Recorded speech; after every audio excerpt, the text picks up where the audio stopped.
guys, and welcome back to my channel. Welcome back to another player ratings for the final game of the season, which was played yesterday. Leicester 2, Tottenham 4, and I've just got to be honest, I did not expect us to win this game. I expected like a loss. My prediction was a 2-1 to Leicester, and I'm still like shocked now that we actually won that game because I fully was expecting that loss. I definitely feel like we deserved the win. Like, over the whole game, we definitely were the better team. Leicester didn't really, well, they showed up, but basically they were really only scored goals from our mistakes. So it's a bit like, you know, it was our own fault for giving away those penalties. But overall, we definitely were the better team, and as I said, I'm still shocked about it. So let me know in the comments below your player ratings, and without further ado, I'm just gonna get into mine. So starting off with Lloris, I gave Lloris a 7. He made 4 saves throughout the game, but other than like the 2 penalties that we gave away, he was fairly untested. And those 2 penalties, he didn't, it was a 50-50 if he's going to save them or not, but he didn't really get near them. Moving on to Doherty, I gave Doherty a 7 as well. He was a surprise start. I wasn't expecting him to start. I thought maybe Aurier would. In my predicted lineup, I predicted Aurier to start, but I feel like Aurier is going to be leaving at the end of the season anyways, like in the summer. So this was probably his best performance of the season. He had 2 attempts which were blocked. 1, however, was in the build-up for Kane's goal. An 84 pass completion rate, 7 ball recoveries, 4 tackles, 4 interceptions, 8 clearances and 5 duels won. He looked sharp throughout all the game. Although he didn't have many opportunities to attack down the right, he put a solid performance, much improved since his last Premier League appearance, and he definitely looked more comfortable on the ball. However, there were a few times that Vardy got into our final third through the right-hand side, which caused trouble for Sanchez. He really struggled, and I feel like Doherty should have tracked back a bit more and helped Sanchez out. But apart from that, it was a decent display. Obviously, the jury's still out on Doherty. However, if he is to stay next season, hopefully it's a chance for him to prove himself. On to Sanchez. Sanchez, I gave him a 5. With an 86 pass completion rate, 7 ball recoveries, 2 tackles, 1 interception, 6 clearances and 3 duels won. He also made 1 block. He was back in the team to help against Vardy's pace, but on one occasion he did allow Vardy to get goal side, in which resulted in a penalty.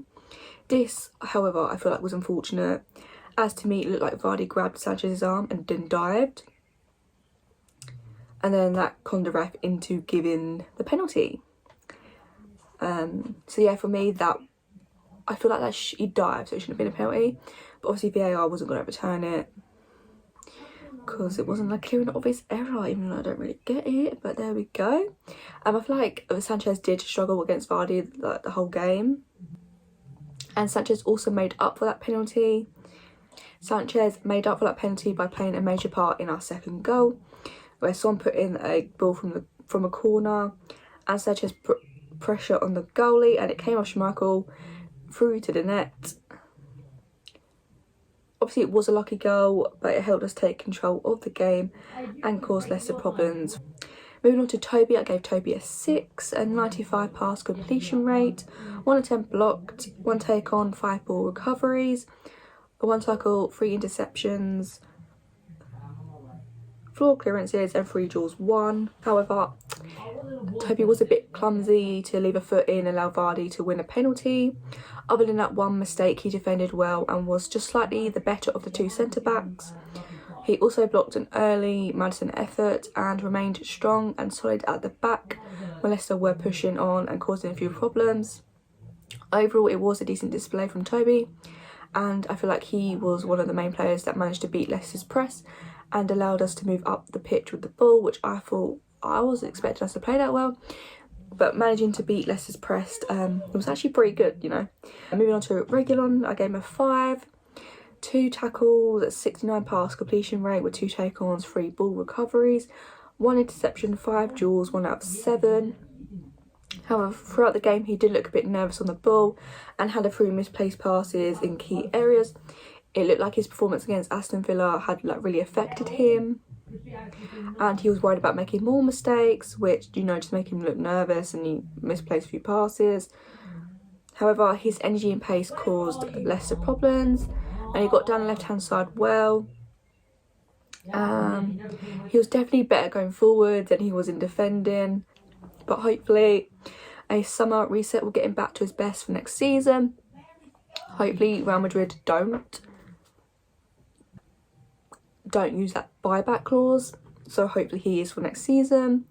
It was a slightly better performance than the Villa game, but overall it's just been average display. So moving on to Højbjerg, I gave him a 6 as well.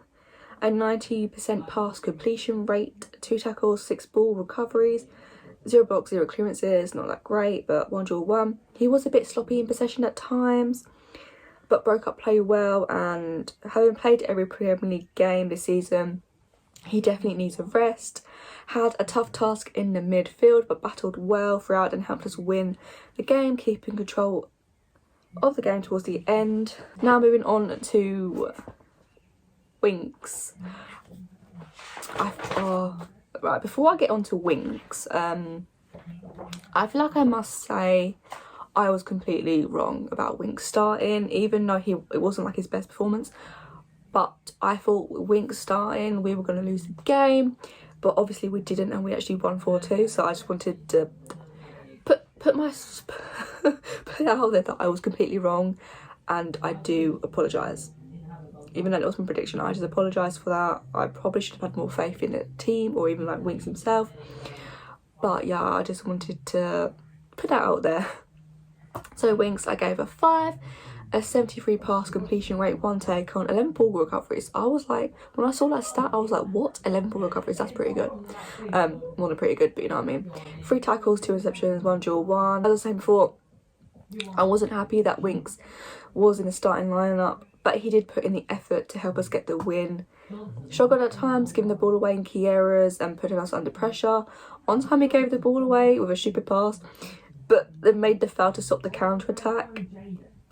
So I can't fault Winks for his commitment there. That was pretty funny though, the way he just lunged in even though he made that mistake. But at least he's making up for it, you know. I like that. It's more commitment than I've seen. More commitment in one game than I've seen the whole season, just to be honest. He did perform a lot better than I was expecting and proved me wrong, as I've said before. Overall, it was an average display, but still, I'm gonna be honest here again. Still not good enough if we're going to try and get back into that top 4 next season. So I'm still on the Winks leaving the club. Whether that happens or not remains to be seen.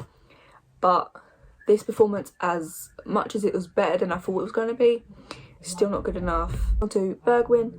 I also gave him a 5, an 85 pass completion rate, 3 take-ons, 3 ball recoveries, 1 tackle, 0 interceptions, 0 blocks. He didn't really trouble Leicester defence, but he wasn't afraid to run at players and try to create something.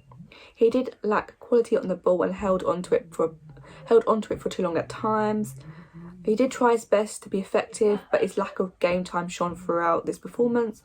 And overall, it was an average display. Hopefully, next season we can see a bit more from Bergwijn. I feel like he deserves more game time, so hopefully we can see him back to his best, because there's been a few games here and there from like the games he played like last season to this season that he has been good. So hopefully next season can be a chance for him to prove himself, as well as some other players. To Dele, also gave him a 5. A 78 pass completion rate, 1 take on, 4 ball recoveries. He made 1 tackle. He set up a chance for Son with a great pass, but other than that, wasn't effective and didn't cause Leicester many problems. I can't remember anything else that he really did that made an effect on the game. However, what he did lack in quality, he made up for his effort and commitment to the team. He did try to make things happen, but it wasn't really his day. It's been a tough season, but I am happy that he's found his way back into the team. And from his Instagram post, it sounds like he's still going to be here next season. So it'd be good to see if Dele can get back to his best from a few years ago. Son, I gave Son a 6. 2 attempts, 1 on target and the other was blocked. A 77 pass completion rate. 3 chances created, 4 ball recoveries. Forced the own goal with a corner. Did have a chance prior to half time, but unfortunately couldn't keep his balance to take a shot. And Sancho cleared the ball when Son tried to pick out Kane. However, Son did combine with Kane a few minutes later with a deflected pass. I still think that should have been an assist for Son, but I'm going to have to let it go on. It's not going to be given. Then allowed Kane to volley and level up the game just before half time. He was involved for our third goal as he linked up well with Kane. Overall, a decent display from Sonny. Not his best, but he did enough to get the win.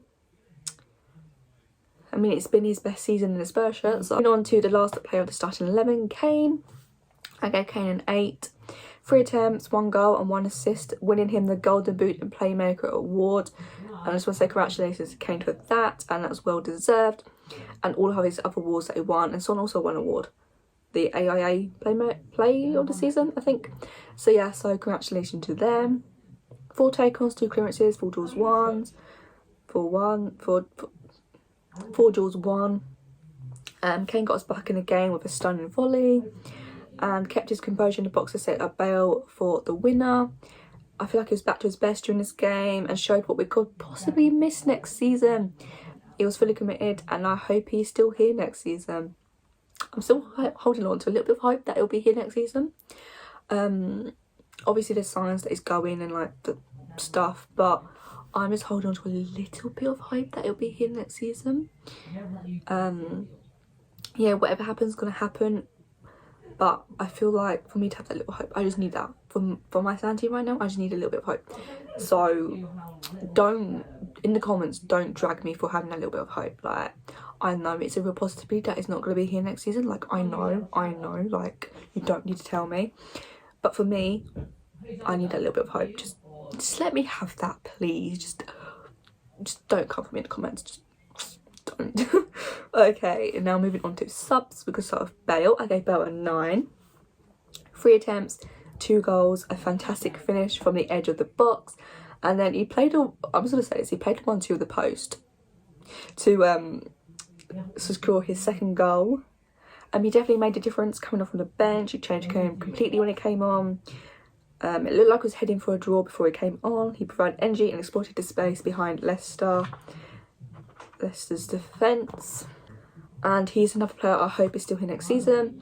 He knows what's going to be happening next season, but he's not going to say anything until after Euros. And I hope that he's going to be at Spurs for another season. Even if it is just one more season, we need that. Like, we need to see Kane, Bale, Son for another season. Just putting it out there. I'm going to manifest it a lot. So hopefully that will happen, but who knows. Proving his quality once again for any doubters. If there's any doubters out there, please, I have no words for you guys. Stop doubting his quality, because he still has it. I mean, he literally won the game for us and made us, you know, I'm going to mention this once because it's not like a big deal, but it's kind of, you know, it's nice. It's like, you know, he made us finish above Arsenal. And that's why I'm going to mention it once. Once is all, let's just say it. And then we're going to move on to Mora. I gave it a 7. Tried to create things with his dribbling ability, but sometimes he did held onto the ball for too long. However, he did provide energy up front and never stopped running, kept Spurs on attack and saw out a 4-2 win. And then Rodon came on a few minutes before the end of the game. I didn't give him a rating because it wasn't on long enough. But he helped Spurs see out the win, and I don't really think he touched the ball, didn't have much to do. So yeah, so that's Rodon. Hopefully we'll see more of him next season. He hasn't really played under Ryan Mason, which, you know, people have had their problems with, but maybe next season we'll see more of him. Now we're going to move on to Ryan Mason. I gave Ryan Mason an 8. I didn't think the lineup would get us to win, as I've mentioned quite a few times, but I was proved wrong, and I can admit that I was wrong, and I was happy I was wrong. The whole team never gave up and showed fighting spirit to keep coming back from behind to win 4-2 in the end. I feel like Spurs showed they wanted 3 points more, and Mason made the right subs to change the game. He made the right subs at the right time and the right time, because previously they haven't been able to time. It hasn't given us enough time to, like, you know, change the game. And in the end, we finished 7th place, which means we get the Europa Conference League next season. Yay! Obviously it's a competition, you want to win it, so I feel like we're going to take it seriously, and I hope we do. We're going to respect the competition, and if we can win a trophy, like, isn't that what it's all about then? Trophies? Like, does it matter what competition it is? No, obviously we want to be in Champions League, but say if we win this competition, we win it, we're not gonna, you know, throw it away, but like, oh, it doesn't really matter, because we just won a trophy and we need a trophy, and like we can't, you know, turn our noses down at this trophy because we haven't won a trophy in so long. So we, you know, take it seriously. But yeah, there is my player ratings. Again, please let me know your player ratings in the comments below. But if you did enjoy this video, give us a thumbs up, subscribe if you haven't down below, and I will see you guys very, very soon with another video. Obviously the football videos are slowly not going to be as many as I've been doing this past few weeks until like the new season. So if there is any like football videos you would like to see, comment down below. I might do videos about the Euros, who knows, potentially. Like if that's something you want to see, let me know. I'm not entirely sure about watch alongs. Maybe I'll do them, maybe, if you want to see that. Any other like videos related to Euros. Obviously I do want to film like videos about the transfer news and like who our new manager is going to be, and like what's going to happen with like Kane and his transfer, and like Bale. I'm pretty sure Son's staying, so I'm not too worried about Sonny. But yeah, I really do hope you enjoyed this video, and I'll see you guys next time. Bye.